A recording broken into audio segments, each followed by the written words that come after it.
There's a lot of things that I don't think anyone could have predicted about 2020, and I think cooking apples in Busch Light to make a pie is one of them. Hi, I'm Abby, and welcome to my Midwest kitchen, where the countertop might be a little messy, but no one's going home hungry. So I had my very first Busch Light apple a couple weeks ago when it was launched in mid-July, and the second I had a sip of it, the first thought in my head was, I need to turn this into a pie, which is not a normal thought process, but it's the process that I had. So I did a little experimentation, and I think I came up with a pretty good recipe. I did a little taste test with a few of my coworkers. They really seemed to like it. So I'm gonna show you how you can turn Busch Light apple into a pie.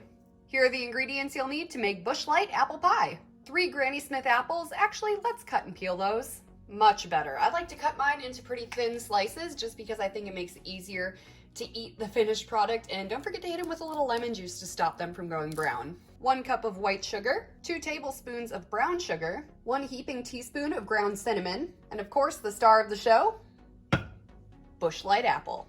So we're gonna start with what I refer to as the pie plasm. It's like that delicious goo that sits around all the fruit in a pie. Let's get cooking. So I like to make this pie plasm over a medium heat. This is not something that you're gonna be rushing into. First thing into our little saucepan here is, of course, Busch Light apple. This stuff is so good. I know it says limited edition on the can, but I really hope they keep it around, or at least bring it back like every summer and fall.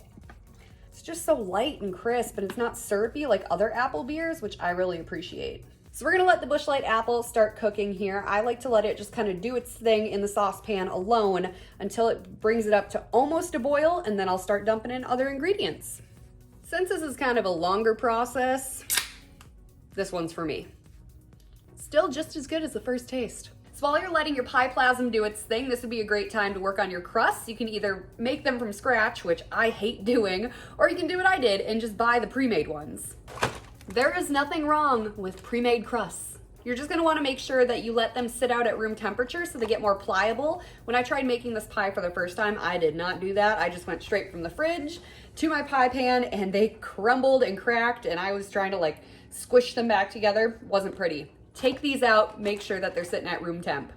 Using my grandma's pie pan. Now I always grease my pie pans just because I don't like anything to stick, and I feel like it makes the pie come out so much easier when you're ready to serve it.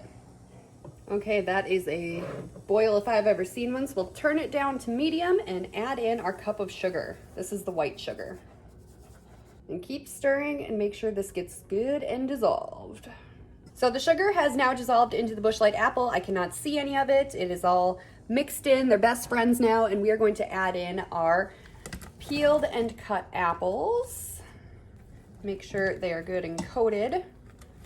At this stage, I also like to add in just a little splash of lemon juice to cut through a lot of the sweet sugariness that definitely is already in there. Now I'm using Granny Smith apples for this pie because they're a good sturdy apple. They hold up once they've been cooked. They have a great texture. They have a great flavor. And when I first had Busch Light apple, I thought it tasted more green appley as opposed to red appley, and the flavors just play really well together. Okay, let's get this pie crust rolled out. Oh, much better. You gotta let it sit out at room temp. Oh, it's cracking a little. No, please don't. Oh, you know what? Not as bad as last time. I will take it. This beats making your own crust any day. And you know what? If your crust does kind of crack and fall apart, you just squish it back together. It's not the end of the world by any means.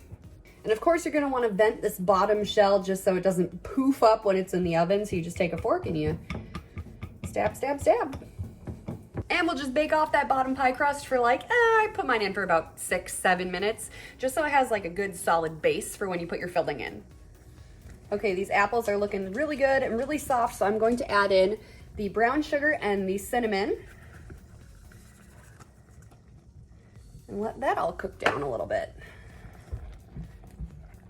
When I first made this recipe, this was the part that made me a little nervous, because when you add in the cinnamon, it works with the beer in a way that makes it smell almost a little unpleasant. Like, oh, I'm not really sure if I want to taste that. But luckily, everything worked out in the end. Do not let the smell scare you. This is getting to the stage exactly where I want it. You can see the liquid, that pie plasma we made, is kind of bubbling around the apples. So we're gonna give that a stir, but you're also noticing it's still pretty liquidy, and you don't want to pour just straight liquid into a pie. So we're gonna add in 1.5 tablespoons of cornstarch to thicken it up.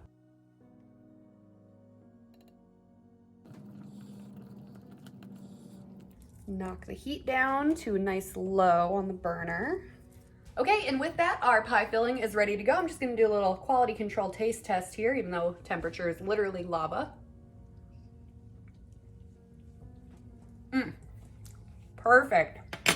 So when it comes to actually filling the pie, I like to do it spoonful by spoonful as opposed to just dumping it all in straight from the kettle. That way, if you have any leftover pie plasma at the end, you can save it and put it in like a Pyrex jar and drizzle it over ice cream or something fun like that. It is so good just to eat on its own with a spoon. So for the top of the pie, I'm gonna try something that I have never done before. I wanna put the Busch logo on the top of it. So I took an X-Acto knife and I took off a printed logo and I kind of cut out the letters and the logo, and we'll see how this works.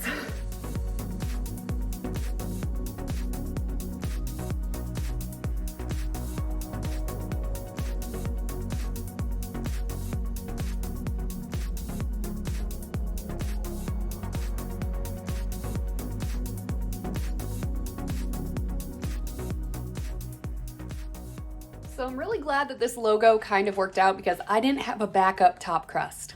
I'm gonna brush the edges with a little bit of butter and I'm gonna put it in the oven.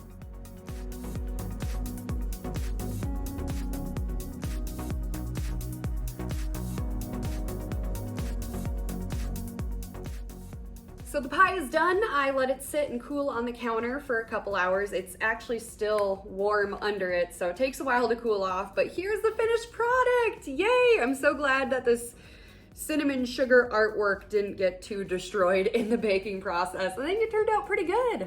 Let's give it a taste.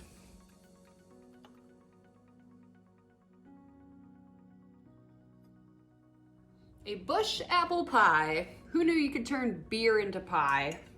Crust stayed nice and flaky. That is so good. I don't know what it is about the beer, but it just makes it seem more flavorful. You know how you can buy like a store-bought apple pie and it's just kind of like lackluster? This is the exact opposite of that. It's kind of like a super intense apple pie. Imagine an apple pie, this is what it tastes like. Like the best version of an apple pie you can make, if that makes sense. It might not. You might just need to make it for yourself. Thanks for watching. Be sure to like and subscribe.